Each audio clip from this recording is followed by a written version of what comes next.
আমি জানি না এতটা পাওয়ার যোগ্য কিনা আমি, কিন্তু আমি চেষ্টা করে যাব তাদের ভালো কাজ দিয়ে তাদের মাঝে থাকার জন্য, এতটুকু আর কি। আপু অনেকে বলছেন যে আপনার যে নায়ক তাকে ছাড়া আপনি বারবার হলে মিটছেন তাকে পাচ্ছেন, আসলে তাকে সহ যদি আপনি বলেন তাহলে কি আপনি দর্শকদের আরো বেশি?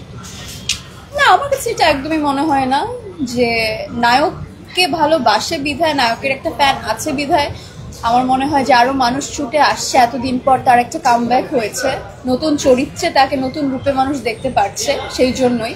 শুধু যে মন্দিরের জন্য আমি তো মাত্র এসেছি ইন্ডাস্ট্রিতে, কতজন মানুষ আমাকে এখনো চেনে জানে বা ভালোবাসছে, অফকোর্স আমি ডিনাই করবো না, কিন্তু অফকোর্স আমাদের যেই মেইন পার্সন আরিফিন শুভ, তার জন্য আসলে দর্শক আসছে।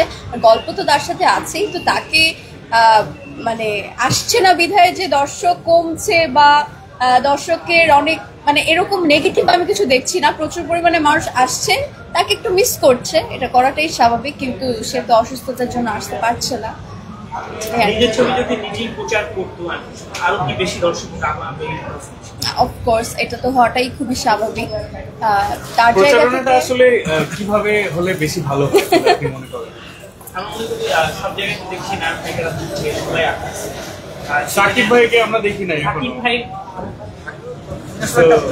আচ্ছা আপু, দ্বিতীয় ছবিতে আপনার দ্বিতীয় ছবি এত হাই দিচ্ছে আমরা কিন্তু বাংলা সিনেমা অনেক নায়িকা নিয়ে দ্বিতীয় ছবিটা এমন হয়নি। এই যে হাই, এটাকে আপনি নেগেটিভ ভাবে দেখছেন না পজিটিভ ভাবে দেখছেন? মানুষ এত আপনার বাহবা দিচ্ছে, আপনার অভিনয় সৌন্দর্য, কি বলবেন দ্বিতীয় ছবিতে এসে? আপনাদের সকলের কেমন লাগছে যে আমার প্রশংসা করছে? পজিটিভ লাগছে না নেগেটিভ লাগছে? আপনারা কেউ একটু বলুন। হ্যাঁ, তাহলে আমার কিরকম লাগার কথা আসলে? আমার তো খুবই ভালো লাগছে। আমি বারবারই ঘুরে ফিরে একই কথাই আসছে, একই কথাই বলছি যে আমি মাত্র আমার সেকেন্ড ফিল্ম এটা, এবং কাজল রেখা আমাকে অন্য চরিত্রে দেখেছে, আর নীল চক্রের রাইমাতে আমি অন্য একটা চরিত্রে ভূমিকায় পালন করেছি।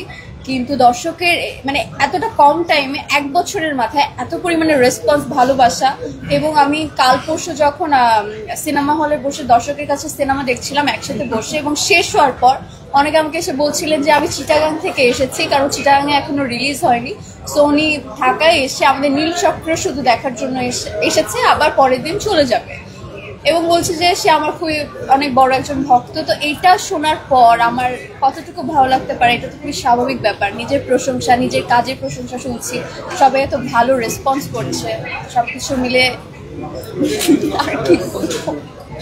যদি বলেন যে আরিফিন শুভ দীর্ঘদিন ধরে ইন্ডাস্ট্রিতে কাজ করছেন, বহু সিনেমায় তিনি অভিনয় করেছেন, আপনার সাথে সার্বিকভাবে আপনার অভিজ্ঞতার জায়গা থেকে তার আরিফিন শুভর যে সিনেমা ক্যারিয়ার, সার্বিকভাবে তার অভিনয়ের দক্ষতা, এটি নিয়ে আপনার মূল্যায়ন?